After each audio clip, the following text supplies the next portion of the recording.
Stephanie Johnson's world fractures long before she even realizes she's in danger. It begins with a sense of unease she cannot quite name, a tension in the air that clings to her like humidity on a summer night.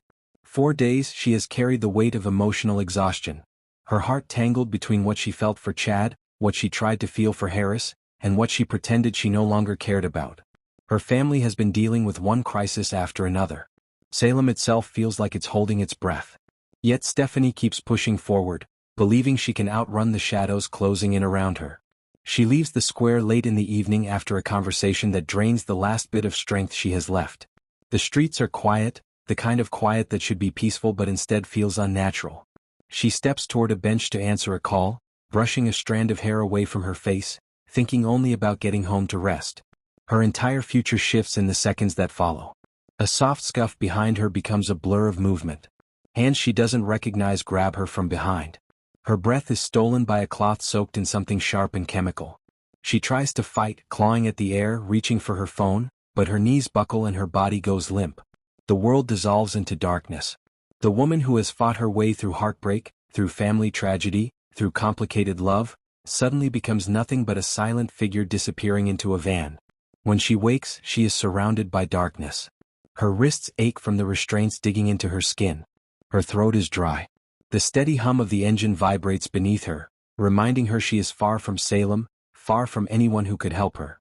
A shadow sits across from her in the van, unmoving, almost statue-like. His face is hidden by the dim light, but she can feel his attention on her like a cold hand against her spine. She asks why she's there. He never answers. His silence is deliberate, the silence of a man who wants her fear to bloom slowly, methodically, like a bruise spreading under the surface. Salem spirals the moment her disappearance becomes known.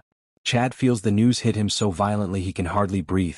His mind floods with all the things he told himself he didn't feel.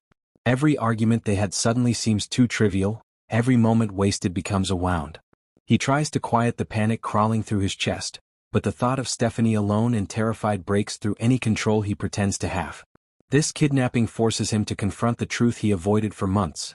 The truth that losing Abigail didn't erase his capacity to love, and losing Stephanie threatens to reopen wounds he buried deep. Harris spirals too, caught between guilt and helplessness.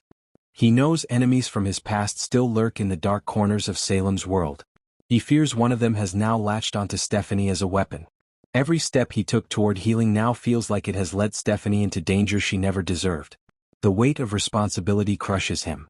The thought that she could be harmed because of him tears at him, sharper than any blade. Kayla nearly collapses when she hears the news. The sound that escapes her is half a gasp, half a mother's instinctive cry. Steve's reaction is more volcanic. The moment he hears Stephanie is missing, something in him snaps. The years he spent in the ISA taught him one thing.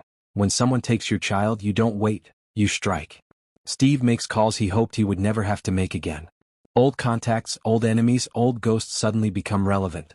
The entire town starts to feel the tremors of Steve Johnson moving into hunter mode. What makes the tension even more unbearable is the reality behind the storyline. The news that Abigail Klein's departure from the show is indefinite. There is no set return date. No confirmed end to Stephanie's absence. Fans and characters alike are pushed into the same emotional limbo. This kidnapping is not merely a plot twist.